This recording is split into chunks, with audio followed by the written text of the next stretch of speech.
कोणताही समाज असो तो ग्रस्तांचा समाज सुखी व्हावा, त्यांचं मंगलामध्ये उत्तम मंगल व्हावं म्हणून भगवंतानी 38 मंगलाचं वर्णन केलेलं आहे। जो व्यक्ती या 38 मंगलाची योग्य प्रकारे वाटचाल करत राहील त्याचा जन्म हा इहलोकामध्ये मंगलामध्ये उत्तम मंगल तो या जन्मात पूर्ण करू शकतो असं भगवंतानी महामंगल सूक्तामध्ये सांगलेलं आहे। तर आपण एक गाथा पूर्ण केली होती, आता आपण दुसरी गाथा पूर्ण करायला चाललेलो आहोत। पतिरूपदेशवासोच हुब्बेच उपसंपदा पतिरूपदेशवासोच हुब्बेच कम्मता एतं मंगलमोत्तमं। पतिरूपदेशवासोच, वासोच म्हणजे वास्तव्य करणं, आणि पतिरूपदेश योग्य ठिकाणी आपण वास्तव्य करणं, राहणी करणं, वा आपला जे काही परिवार आहे तो योग्य ठिकाणी वास्तव्याला ठेवणं, आणि या जन्मात पुण्य करण्याचा संचय करणं। पुण्याचा संचय हे फार लाभदायक होते। आपण केलेलं पुण्य आपल्याला कधी सोडत नाही, ते आपल्या सोबत राहतात अखंडपणे। हे पुण्य आपल्याला मदत करतात, आणि या जन्मामध्ये दुसरं कोणतंही करण्यासारखं नाही म्हणून केवळ पुण्य कर्मच आपल्याला हे महान सर्व उत्तम मंगलामध्ये आपलं मंगल करून ठेवणार आहे। कोणते पुण्यकर्म आहेत की जे या जन्मामध्ये आपण आपल्या सोबत ठेवले पाहिजे, त्याचा संचय केलं पाहिजे। पूर्व जे कर्म असतात तेही महान असतात, जे अगोदर आपण करत आलेलो असतो ते पूर्व कर्म आपण वर्तमान कर्मासोबत जोडली पाहिजे। आणि म्हणून या जन्माचं साहस, या जन्माची पूर्णपणे महानता हे लक्षात घेऊन आपण पुण्य कर्माला एकत्रित करणं, त्याचा संचय करणं सर्वात महत्वाचं मानलेलं आहे। ज्याप्रमाणे अनेक लोक आपापल्या शेतामध्ये छोटे छोटे पाण्याचे साठे करतात, जेणेकरून त्या पाण्याच्या द्वारे संपूर्ण शेताला ओली मिळेल। ज्याप्रमाणे सरकार हे पूर्ण छोटे छोटे तलाव जमा करून त्या तलावाच्या द्वारे संपूर्ण जिकडे तिकडे पाण्याचा संचय करून ठेवतात, आणि काही मोठे मोठे डॅम सुद्धा करतात। ते प्रचंड मोठे डॅम तयार करून लाखो लोकाला, करोडो लोकाला त्याचं पाणी देतात। संचय केल्याशिवाय, साठवल्याशिवाय त्याचं वितरण कसं करता येणार आहे? म्हणजे संचय करणं हे कोणत्याही सरकारच्या अधिपत्याखालं, कोणत्याही व्यक्तीच्या अधिपत्याखालं अनिवार्य आहे. तसंच आपलं मन जे आहे, या जन्मामध्ये आपल्याला असं पुण्य कर्म करण्याची ही फार मोठी संधी आहे. हे पुण्यकर्म इतर कोणत्याच जन्मात करता येत नाही की जे या मानव जन्मातच करता येते. कारण या मानव जन्मात आपल्याला पुण्य कसं करावं अशा प्रकारची आपल्या मनामध्ये बळकट अशी श्रद्धा जागत राहते. श्रद्धा जागल्याशिवाय पुण्य करत नाही माणूस. जेव्हा श्रद्धा जागल त्याची, तेव्हा तो पुण्य करण्याची एकसारखी धडपड करतो, एकसारखी मात्र मेहनत करतो तो. आणि म्हणून मला पुण्य कुठं करायला मिळेल या विवंचनेमध्ये, या धारणेमध्ये हा मनुष्य, श्रद्धावान मनुष्य, खरा जागरूक मनुष्य हा खूप मेहनत करतो तो. आणि म्हणून आपण पुण्य कोणतं करावं हे लक्षात ठेवलं पाहिजे. मी उस्मानाबादच्या पलीकडे गेलो होतो. तसा दौरा माझा हा पूर्ण महाराष्ट्रभर जिल्ह्यात झाला. तिथे एका देवीच्या नावानं हाले कापत असतात. ते एक किंवा दोन नाही, 12 हाले कापतात. आणि एवढं मोठं पाप ते लोक देवीच्या नावानं करतात. कोणताही जीव हा जर आपण त्याची हत्या केली तर ते पाप कर्म आपल्या सोबत येत राहते. आणि ते जर पाप कर्म जास्त जमा झालं,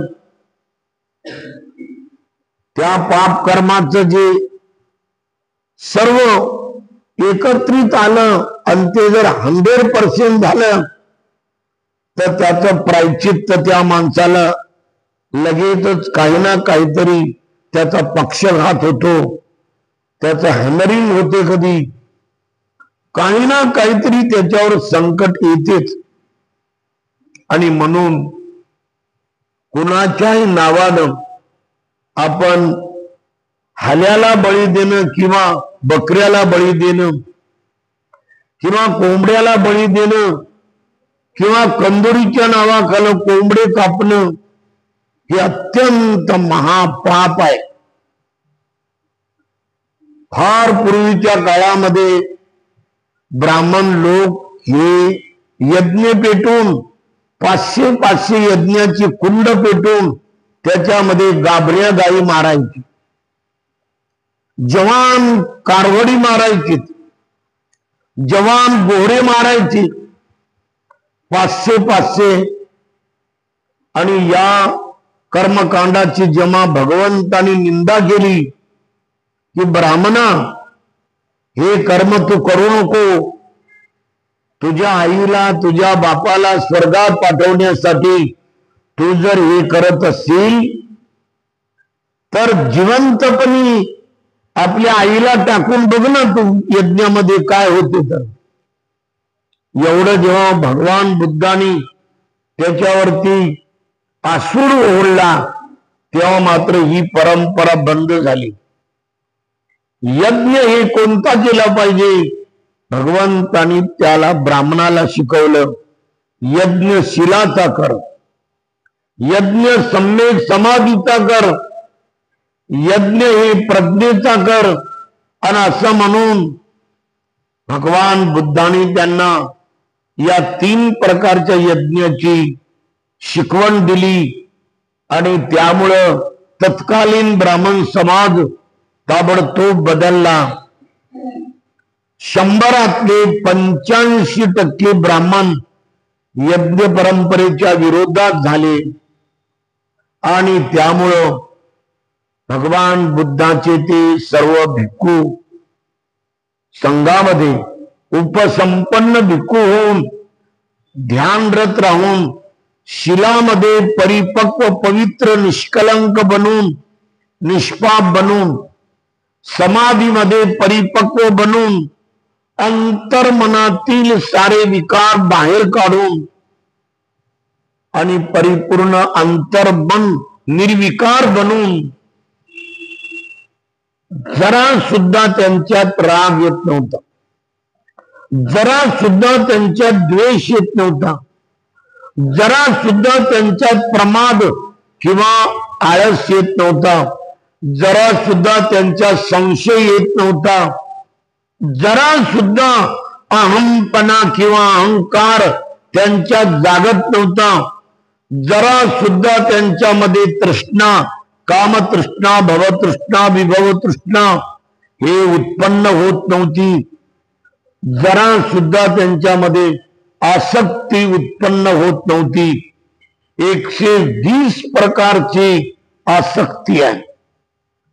ही हाव सुद्धा त्यांच्या जन्माला येत नव्हती. 48 वर्षापर्यंत फार पुरातन काळातले ब्राह्मण हे ब्रह्मचर्य पालन करत होते आणि अशा प्रकारे भगवान बुद्धाच्या या सम्यक समाधीच्या द्वारे ते एवढे पवित्र झाले, एवढे निर्विकार झाले की त्यांच्यात आपण किती शोधून बघितलं तर विकाराला थारा नव्हता तिथे. एवढे पवित्र आणि निष्पाप भगवान बुद्धाच्या बुद्ध शासनामध्ये ब्राह्मण वर्ग आले आणि ते प्रज्ञावंत बनून ते प्रज्ञेच्या द्वारे संपूर्ण संसार सागर पार करून गेले. ते तर पुन्हा त्यांना नवा जन्म घेण्याची वेळ आली नाही. भगवान बुद्ध म्हणतात की आपण दररोज आणि दररोज 4 पुण्य कर्म करावे, म्हणजे कुशल कर्म करावे. कोणते 4? पहिलं कुशल कर्म करावं ते म्हणजे आपण मेत्ता भावना करावी, मैत्री भावना. ही मैत्री भावना एक फार मोठं सामर्थ्य आहे, मोठं तेज आहे ते. आणि हे जसं आपल्यामध्ये जागत राहते तर अनेक प्राणी आपल्या जवळ येत राहतात. म्हणून आपली मैत्री भावना ही अत्यंत संवेदनशील चित्तानं आपण वाढवत ऊर्ध्वगामी केली पाहिजे ती. आणि ऊर्ध्वगामी म्हणजे विस्तारित केली पाहिजे, व्यापक केली पाहिजे. आणि त्यामुळं आपल्याला त्याचे 12 फायदे होतात. कशी केली पाहिजे आपण? पालीमध्ये करा किंवा मराठीमध्ये करा. पालीमध्ये करायचं तर आपण पालीमध्ये करावी. अहं अवीरो होमी अव्यापज्यो होमी अनिघा होमी सुखी अतानं परिहरामि अहं वीयं मह्यं आचार्योपज्ययां माता पितरो हितसत्तां मजिमकसत्तां अवीरिसत्तां अवीरहन्तु प्रतिमाय दिशाय दक्षिणाय दिशाय उत्तराय दिशाय पश्चिमाय दिशाय प्रतिमाय दिशाय अनुदिशाय दक्षिणाय दिशाय अनुदिशाय उत्तराय दिशाय अनुदिशाय पश्चिमाय दिशाय अनुदिशाय उपरिमाय दिशाय हेटिमाय दिशाय नीचिमाय दिशाय सब्बे पान सब्बे पुरुषा सब्बे देवा सब्बे मनुष्या सब्बे अमनुष्या सब्बे विनिपातिका अवेराहुंतु। ही अशी मंगल मैत्री भावना आपण पालीमध्ये करू शकतो। याच मंगल मैत्री भावनेला आपण मराठीमध्ये म्हणता येते, आपल्या अंतर्मनातील शुद्ध चित्तानं आपण सर्वाला मंगल मैत्री पाठवली पाहिजे। मी सुखी हो, मी निरोगी हो,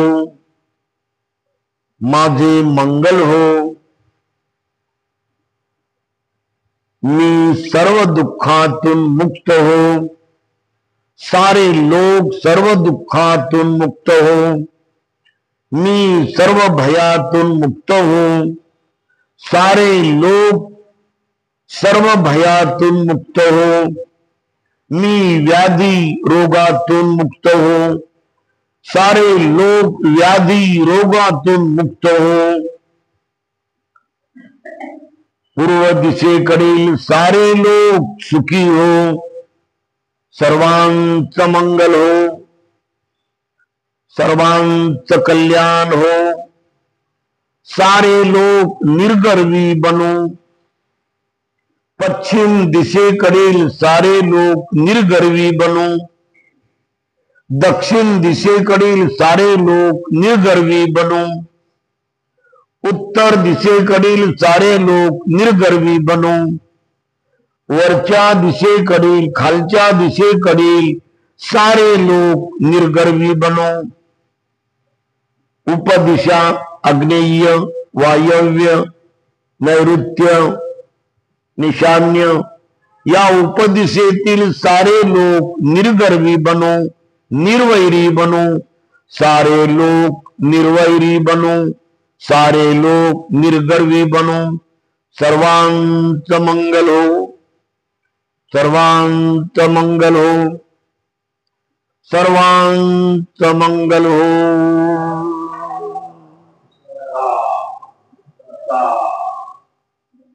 आपण ही मंगल मैत्री भावना 8 दिवस करून पहा,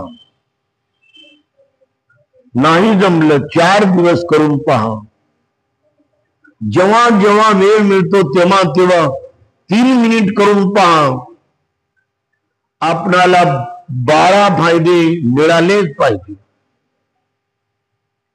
आणि मी या मंगल मैत्रीमध्ये सदा सर्व काळ व्यापून राहतो नेहमी, एवढा लाभ होतो। झोपताना जर आपण मंगल मैत्री केली तर पहिला फायदा होतो, सुखानं झोप लागते।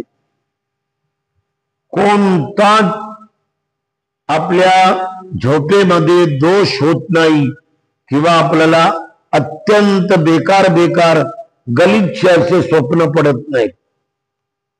सकाळी उठल्याबरोबर ताजं तवानं टवटवीत असं प्रफुल्लित चित्त राहते।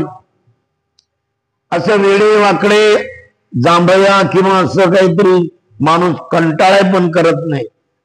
एवढा उत्साहित जसं चेंडू मारावं असं माणूस पटकन आपल्या झोपेच्या ठिकाणून उडी मारून बाहेर बाजूला जातो। असा कमालीचा उत्साह 200 पट 400 पट 600 पट वाढतो। हे 2 फळ। तिसरं फळ, आपलं मन परिपूर्ण जागरूक राहते। इथं एवढा सेन्सिटिव्ह राहतो, साधं पायावर जर किडा जरी आला तरी पटकन उठतो, मी पाहतो कोणता किडा आहे आणि त्याला बाहेर फेकून देतो। एवढी मनाची जागृती, पूर्ण सतर्क मन बनते, पूर्ण सजग मन बनते। आणि ही तिसरी फलप्राप्ती आहे। चौथी फलप्राप्ती आहे, आपलं ज्यांच्या सोबत जमत नाही त्या सर्वांना आपण जवळ जवळ जवळ करतो, ते सारे आपले प्रिय होतात। त्यासोबतच ज्या दिशेला आपण जाऊ त्या दिशेला सारे लोक आपण आपल्याकडे ओढत राहतो, खेचूनच घेतो आपण। आज ही आवश्यकता आहे मैत्रीच्या बलाची. कोणत्याही समाजाला आपण मैत्रीच्या बलानं अशा प्रकारे लवचुंबकासारखं असं खेचून घेऊ शकतो आपण. इतकी या मैत्री बलामध्ये प्रचंड शक्ती आहे. त्याच्या पुढचा आहे की जो आपला विरोधक असेल किंवा जो आपला निगेटिव्ह असेल त्याच्यावर मंगल मैत्री करा, तो आपोआप हात जोडत तुम्हाला येईल. कमीत कमी नमस्कार करल, जय भीम करल तुम्हाला. आणि त्याच्यानंतरचा आहे की सुखान मरण येते बघा या मैत्री भावनेमुळं. भगवान बुद्ध उर्वेला वनामध्ये होते आणि जंगलामध्ये त्यांची सेवा कोण करणार आहे. सम्यक संबुद्ध झाल्यानंतर त्यांनी 7 आठवडे बोधवृक्षाच्या चारी बाजूनं एका एका झाडाखाली त्यांनी 7 दिवस घालवली. मिळालेल्या बोधीचा विमुक्ती स्वाद चाखला त्यांनी. हे बोधीचा विमुक्ती स्वाद अप्रतिम असतो. तो कुठंच मिळत नाही, केवळ बोधीच्या विमुक्ती स्वादातच मिळतो. आणि भगवान एका भर उर्वेला जंगलात बसली होती, तर तिथे वानर आलं. त्यांनी वानरानं येऊन एक एवढी मदाची पूर्ण अशी भगवंताला फांदी तोडून आणली, ते झाडून आणला आणि दोन्ही हातानं तो भगवंताला देत होता. आणि हत्ती आला आणि हत्तीनी जे कंद खाण्यासारखे असतात मनुष्याला आणि प्राण्याला, ते कंद सुद्धा भगवंताला त्याने असं सोंडेनं दान दिला. हे मुख्य जनावर यांना कसं कळालं असेल या भगवंताला जंगलामध्ये आपण कंद आणि मध द्यावा. अशा प्रकारे या चराचरामध्ये या पूर्ण अंग अंग पृथ्वीच्या त्याच्यामध्ये मैत्रीच्या लाटा एवढ्या वेगानं जातात आणि त्या व्यक्तीला त्या प्राण्याला आपल्याकडे असं आकर्षित करते. म्हणून मैत्री भावना ही सर्व लोकाला घेऊन जाणारं साधन आहे. आपल्या मैत्री भावनेच्या बळावर नम्रतेनं, तळमळीनं, जिद्दीनं, उत्साहानं, रसाळवाणीनं आपण सर्वांना जिंकण्याचं कौशल्य मैत्रीच्या द्वारे वाढवावं. आणि म्हणून भगवान बुद्धाच्या धम्मात 4 ब्रह्मविहारापैकी एक ब्रह्मविहार मेत्ता ब्रह्मविहार आहे. म्हणजे काय, अति उच्च सुख मिळवण्याचं हे 4 प्रकारचं अंग आहे. ज्या माणसाला अति उच्च सुख मिळवायचं त्यांनी मेत्ता ब्रह्मविहार, करुणा ब्रह्मविहार, मुदिता ब्रह्मविहार आणि उपेक्षा ब्रह्मविहार या 4ही विहारांना जीवन जगण्याच्या पद्धतीला आपण आपल्यामध्ये वाढवावं, त्याचा विकास करावा. मैत्रीचं वर्णन तुम्हाला केलेलं आहे. हे फार मोठं पुण्य आहे. त्याच्यासोबत करुणेचं एक पुण्य आपण कमावलं पाहिजे. आणि करुणेचा खरा अर्थ होतो आपण तळमळी न करणं. जेवढी जास्त तळमळ आहे तेवढी जास्त तळमळ आपण जागवणं. ही तळमळ जागवावी लागते. ही बाहेरून येत नाही, आतमधून येते. जसं उन्हाळ्यामध्ये आपण मोठ्या मोठ्या विहिरी पाहतो, काही आटत राहतात, पण ज्या विहिरी खूप खोल आहेत त्यांना झरे मात्र आतमधून लागतात. या बाजूनं या बाजूनं या बाजूनं सारे झरे तर प्रचंड जलाशय त्या विहिरीमध्ये जमा होतो. आपण म्हणतो काय काळं क्षार पाणी आहे. अशा प्रकारे जे दुबळे लोक आहेत, जे कमजोर लोक आहेत, जे गोरगरीब आहेत, जे शोषित आहेत, जे रंजले गांजले आहेत, त्यांच्याबद्दल आपल्या मनात तळमळ आपण जागून त्यांच्यासाठी आता काय करण्यासारखं आहे ते आपण केलं पाहिजे. आपला समाज या देशात 17व्या शतकात 18व्या शतकात अत्यंत दुःखी होता, गुलाम केला होता, लाचार केला होता. पशुतुल्य, कुत्र्यापेक्षा पशुपेक्षा त्यांना हीन वागवण्यात येत होत. अशा कोटी कोटी लोकांना कोण वर आणणार आहे? असे शेकडो बॅरिस्टर पडले होते. विदा Savarkar, barrister Jayakar, barrister Gandhi, barrister पाकिस्तानचा जिना, असे एकानंतर एक प्रत्येक समाजामध्ये डझनाने बॅरिस्टर होते.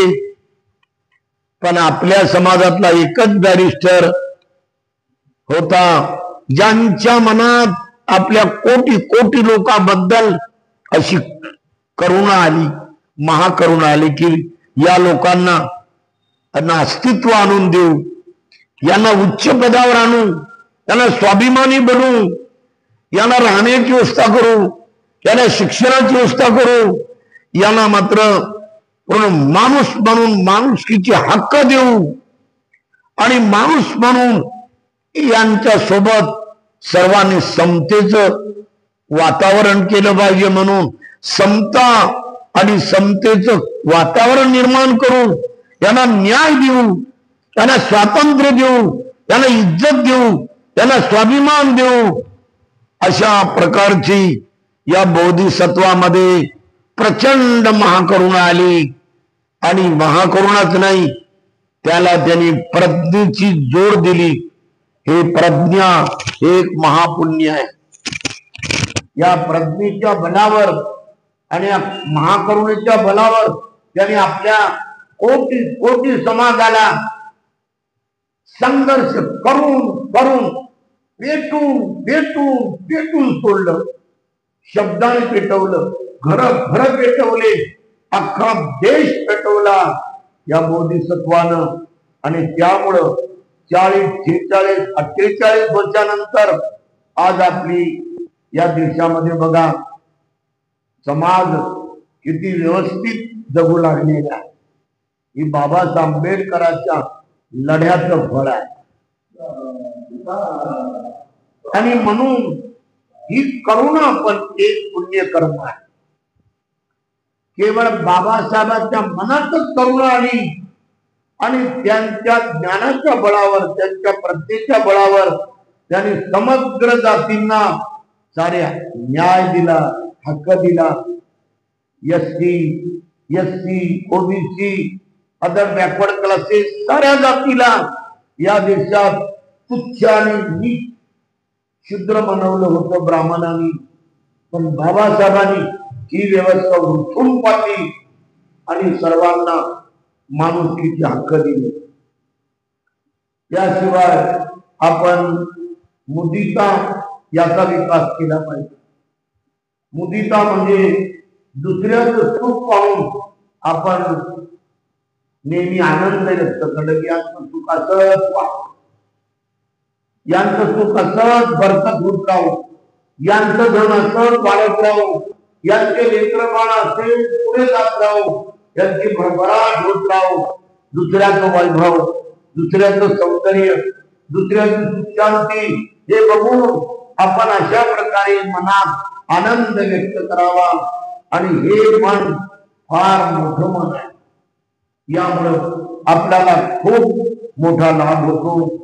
दुसऱ्याच्या आनंदात आपण आनंद व्यक्त केला, दुसऱ्याच्या वैभवात आपण आनंद व्यक्त केला, दुसऱ्याच्या प्रगतीत आपण आनंद व्यक्त केला, तर आपल्याला आपलं चित्त हे प्रीती बोधांगाने भरून जाते. जे बोधीचे 7 अंग आहेत त्याच्यात एक अंग आहे प्रीती बोधांग. आणि ते आपलं बळकट होत नाही, ते उंचावत राहत. आणि म्हणून आपण दुसऱ्याच्या सर्व सुखामध्ये आपण आनंद मानला पाहिजे, आनंद व्यक्त केला पाहिजे आणि मनातून व्यक्त केला पाहिजे. यांचा सर भरभराटीला जाऊ, यांचं सुख असंच वाढो, यांचा आनंद असाच वाढो, यांचे मित्र बाळ असे पुढं पुढं जात राहू, असा मनातल्या मनात आपण आनंदाचा भाव, चांगल्या पवित्र तरंगाचा भाव वाढवला पाहिजे. आणि पुण्यकर्म आहे. त्यानंतर आपण उपेक्षा ब्रह्मविहार केलं पाहिजे. उपेक्षा हे पुण्यकर्म आहे आणि उपेक्षा हे अंग आपल्या जीवनाचं प्रमुख अंग केलं पाहिजे. काय उठले की सकाळी उपेक्षा त्या धम्म दिलबुद्ध यारा असे लोक तुम्हाला नजरेनं पाहतात, टीकेनं पाहतात, त्यांची पर्वा करूच नाही करत. जे निंदखोर आहेत, जे समाजाला दोष देतात, जे माणसाला दोष देतात, जे महिला भगिनीला दोष देतात, त्यांना अजिबात महत्व देऊ नये आपण. आणि अशा प्रकारे आपण उपेक्षा करावी. कोणी काही जरी म्हणलं तरी आपण उपेक्षा करावी. आम्ही ज्या मार्गाने चाललो तो मार्ग आमचा खरा मार्ग आहे. आम्ही ते शील पालन करत आहोत, तोच खरा मार्ग आमच्या उन्नतीचा आहे. जे आम्ही दररोज इथं येतो, वंदना म्हणतो, वंदना पाठांतर करतो आणि धम्मज्ञान घेतो, हाच मार्ग खरा आहे असं म्हणून आपण सदैव या मार्गात परिपूर्ण अधिष्ठित राहिलं पाहिजे, पक्क राहिलं पाहिजे ते. आणि निंदा करणाऱ्यांची आपण उपेक्षा केली पाहिजे. सर्वांत मंगलो, सर्वांत मंगलो, सर्वांत मंगलो. धम्म पालन गाथा आपण सर्वांनी म्हणायला तयार व्हावं.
आशीर्वाद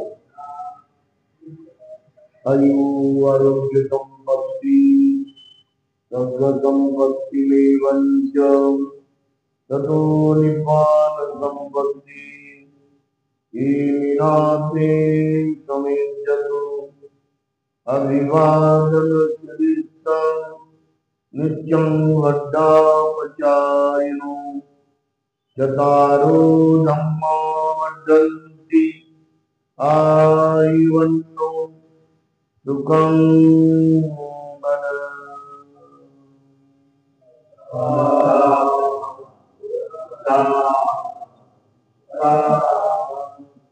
मूर्ति प्रणाम उत्तम नमो